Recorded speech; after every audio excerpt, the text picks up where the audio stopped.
wasiiro iyo xildhibaano ka tirsan dowladda Soomaaliya ayaa xalay lagu xayray garoonka diyaaradaha ee magaalada Nairobi ee dalka Kenya. Axmed Maxamed Ibrahim ayaa ka waramaya.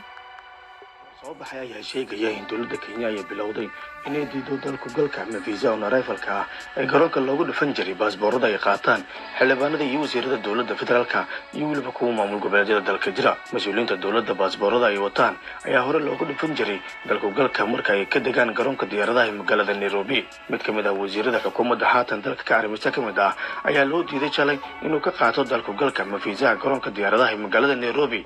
hay'adii markii dambe ayaa lagu sheegay inuu la soo baxay baasaboor dal shisheeye oo ka qaatay sidaana loogu dhuftay dalku galka.